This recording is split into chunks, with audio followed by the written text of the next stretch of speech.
Hello दोस्तों, नमस्ते, प्रणाम। मैं हूँ उर्मिला रावत। आप सभी का स्वागत करती हूँ मैं अपने ब्लॉग में।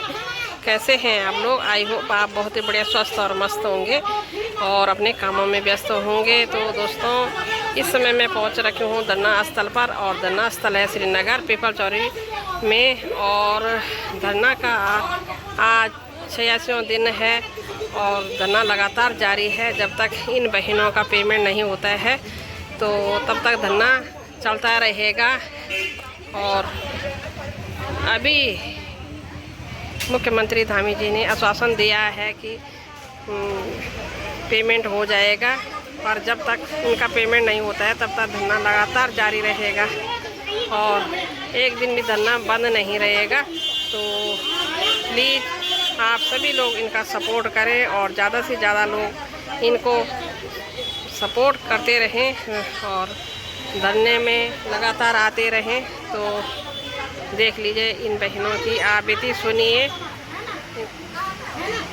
कि इनके पैसे लगे हैं और इन्होंने लोगों के पैसे जमा किए हैं और लोग इन्हें परेशान कर रहे हैं। तो क्या करें, इन्होंने गलती से चले गए हैं सरकार के नाम से पैसे जमा करने के लिए, पर इन्हें क्या पता था यहाँ सब धोखाधड़ी का काम हो रहा है।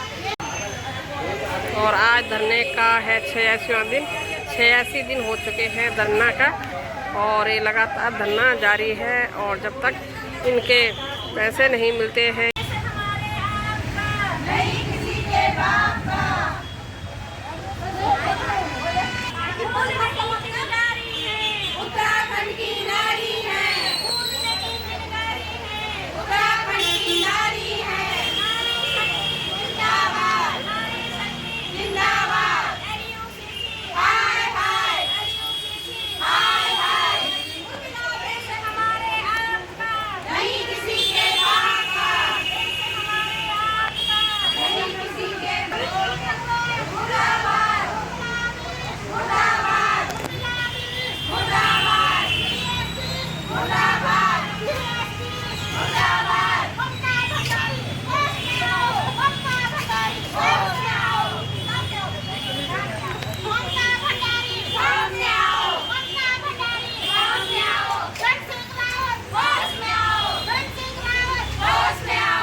आएगी।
फूलन देवी ने बंदूक उठाई तो बलात्कारी फूलन देवी के सामने नहीं टिक पाए।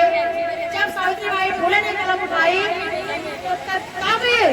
तो तमाम भूत वंचिका के लोग सावित्रीबाई के सामने नहीं टिक पाए। आज उत्तराखंड की मातृशक्ति ने आवाज उठाई है अपने अधिकारों के लिए। यदि हमारे अधिकारों का हनन किया जाएगा तो हम सतयुग से लेकर के कलयुग तक का बदला लेंगे। हम अपने हत्या का हिसाब मांगेंगे। अभी हम सिर्फ और सिर्फ अपने खून बचने के भुगतान मांग रहे हैं।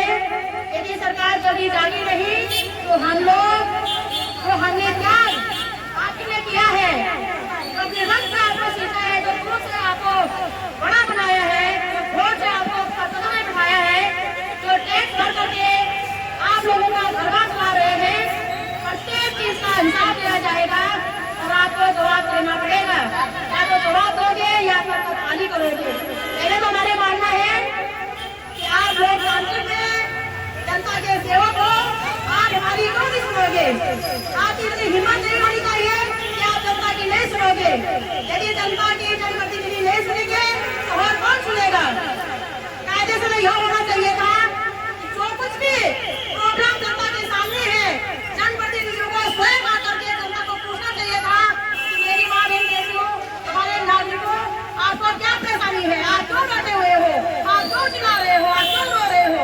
आप सड़कों पे दरबदर क्यों भटक रहे हो?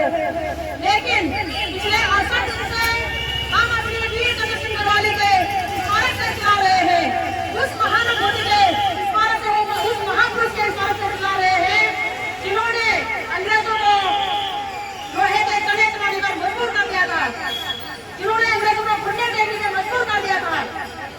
उन महानुभूति के समक्ष हम पिछले 68 दिन से बैठे हुए हैं और हमारे द्वारा यहाँ पे सरस्वती देवी LCC धरना प्रदर्शन से अपने बातें रख रही है। सबका की भाव दिखाएंगे, धन दौलत के रसूल दिखाएंगे और हम बर्दाश्त कर लेंगे, ऐसा कदापि नहीं होगा। बहुत हुआ माँ बहन बेटी के अत्याचार, हम अब एक भी अत्याचार सहने के लिए तैयार नहीं है। बहनों, क्या आप लोग अत्याचार सहने के लिए तैयार हो? बिल्कुल भी हम अत्याचार नहीं सहेंगे।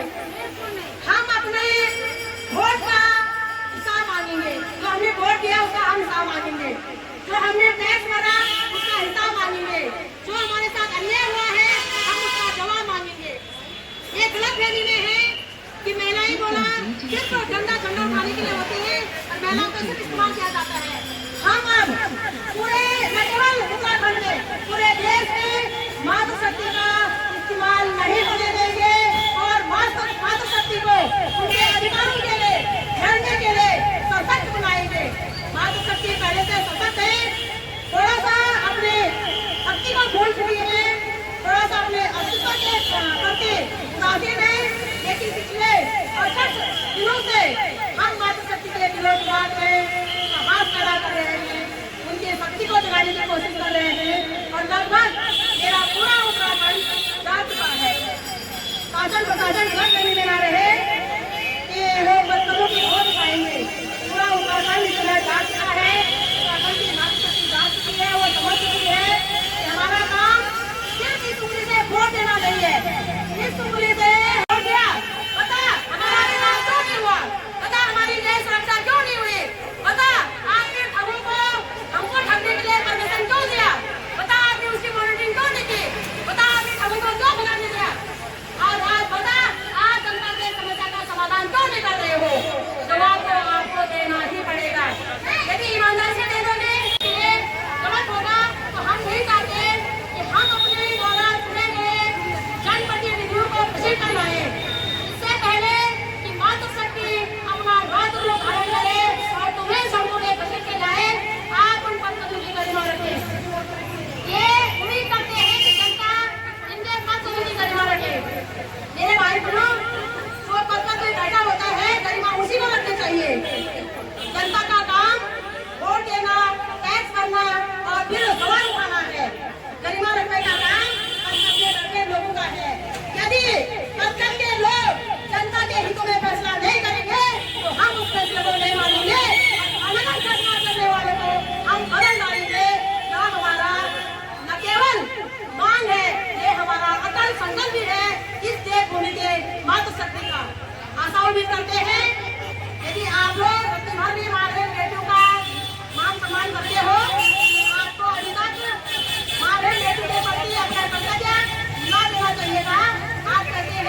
कि 8,000 का तैयार आपसे निवेदन है कि जल्द से जल्द हमारा भुगतान करें दिलवाएं।